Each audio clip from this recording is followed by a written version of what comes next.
एक जंगल में एक शेर रहता था। शेर बहुत ही गुस्सैल और मूर्ख था।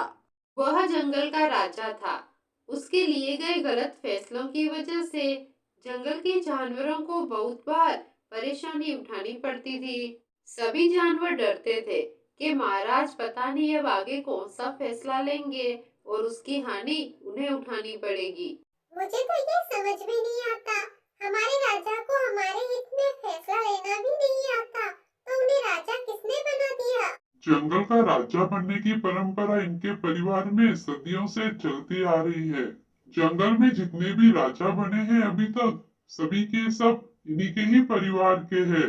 ये सभी के सभी बहुत ही ताकतवर है, इसलिए किसी और को राजा बनने नहीं देते हैं। जंगल में शेर का एक बहुत अच्छा दोस्त था, बाघ। बाघ शेर के स्वभाव से भली भांति परिचित था। दोनों हमेशा साथ में ही रहते थे, साथ में ही जंगल में घूमते फिरते थे।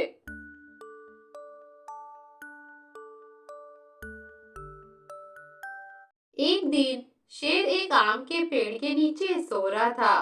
तभी पेड़ के ऊपर से टूटकर एक आम शेर के ऊपर गिर जाता है। शेर तो पहले से ही गुस्से था। अब उसकी नींद खराब हो जाने से उसे बहुत गुस्सा आया। मैं कितनी अच्छी और गहरी नींद में सो रहा था, इस आम ने तो मेरी पूरी नींद खराब कर दी। मैं अब इस आम के पेड़ को सबक सिखाऊंगा, इसके साथ साथ दूसरे फलों के पेड़ को भी, ताकि इनको समझ आ जाए जब शेर महाराज नीचे सो रहे हैं तो कोई भी फल नीचे ना गिराए। फिर शेर बाघ को बुलाता है और उसके साथ क्या हुआ सब कुछ उसे बताता है। तुम जंगल के सभी पेड़ों को कटवा दो, ताकि कोई भी फल या फिर पेड़ की टहनी मेरे ऊपर ना गिरे। वैसे भी मुझे तो इन फलों की जरूरत है नहीं। शेर की बात सुनकर बाघ हैरान और दंग रह गया। उसे समझ नहीं आ रहा था कि शेर को कैसे समझाए। फिर उसने एक तरकीब निकाली और उसी की भाषा में उसे समझा दिया। महाराज, पेड़ तो मैं कटवा दूंगा, लेकिन अपने निर्णय पर एक बार फिर से सोच लीजिए। कहीं ऐसा ना हो इसकी हानि आपको ही उठानी पड़े। क्या बात कर रहे हो? इसकी हानि मुझे कैसे उठानी पड़ेगी? मैं कुछ समझा नहीं, विस्तार से बताओ। महाराज, जिन जानवरों का शिकार आप करते हो, जैसे हिरन, खरगोश, वे सभी पेड़ पौधे और घास फूस पर ही निर्भर रहते हैं। फल, सब्जियां, यही इनका भोजन है। यदि आपने पेड़ पौधे कटवा दिए तो वे जीवित नहीं रह पाएंगे, और यदि वे जीवित नहीं रह पाएंगे तो आपके भोजन का क्या होगा? सोचिए महाराज। और तो और, हम सभी जानवर पेड़ पौधों की छाया में बैठकर ही आराम करते हैं। यदि वे ही नहीं रहेंगे तो हमारा क्या होगा? अब शेर को बाघ की बात समझ आ जाती है और वो अपना निर्णय बदल लेता है। वे जानते थे शेर कभी भी कोई भी फैसला सुना सकता है, लेकिन शेर की बात मानने के अलावा उनके पास कोई दूसरा रास्ता भी नहीं रहता था। ऐसे ही समय गुजरता गया। एक दिन शेर अपने दोस्त बाघ के साथ नदी के किनारे घूम रहा था। तब शेर बाघ से कहता है, बाघ भाई, ये नदी कहाँ जा रही है? महाराज, यह नदी पूरब की ओर जा रही है। शेर यह सुनकर गुस्से से आग बबूला हो जाता है और कहता है, हम अपनी नदी का पानी पूरब के जानवरों को नहीं देंगे। शेर बाघ से कहकर नदी के बीच में एक दीवार बना देता है। धीरे धीरे नदी का पानी पूरे जंगल में फैल जाता है और सभी जानवरों के घरों के अंदर तक आ जाता है। सभी जानवर बाघ के पास जाकर कहते हैं, बाघ जी, आप ही हमारी कुछ मदद कीजिए। नदी का पानी हमारे घरों में घुस रहा है।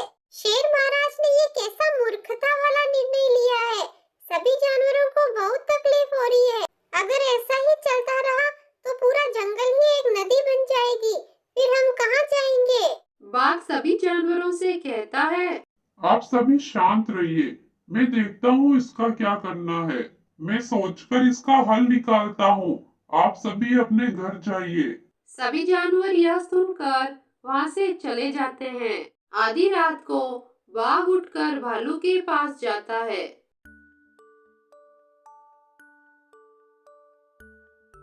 भालू का काम यह था कि जब सुबह हो जाए तब जोर जोर से घंटा बजाए, जिससे सभी जानवर उठ जाए।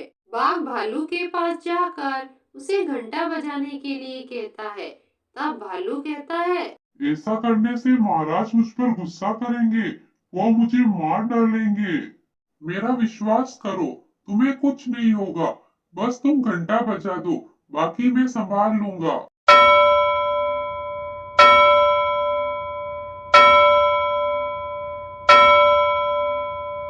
भालू जोर से घंटा बजाता है, जिससे जंगल के सभी जानवर उठ जाते हैं और शेर भी उठकर भालू के पास आता है और कहता है, क्या तुम्हें दिख नहीं रहा है अभी कितनी रात है? तब बाघ कहता है, इसमें भालू की कोई भी गलती नहीं है, उसने घंटा हमेशा की तरह अपने टाइम पर बजाया है। हमने पूरब के जानवरों को पानी देना बंद कर दिया है, तो उन जानवरों ने पूरब से निकलने वाले सूरज को भी रोक लिया है। शेर यह सुनकर बहुत गुस्से में आ जाता है और कहता है, सभी जानवरों को इकट्ठा करो, हम अभी पूरब के जानवरों पर हमला करेंगे। लेकिन बाघ अपनी सूझबूझ से काम लेते हुए कहता है, महाराज, हम इतने अंधेरे में हमला नहीं कर सकते, और महाराज, पूरब के जानवरों ने कहा है कि अगर हम उन्हें पानी देंगे तो वो हमें सूरज की रोशनी देंगे। मूर्ख शेर कहता है, ठीक है, ऐसा है तो फिर नदी की दीवार तोड़ दो। दीवार तोड़ते ही सूरज निकलने का समय भी हो जाता है और नदी का पानी भी सभी जानवरों के घरों से निकल जाता है और सब पहले की तरह से रहने लगते हैं। कहानी को लाइक, शेयर और सब्सक्राइब जरूर करें।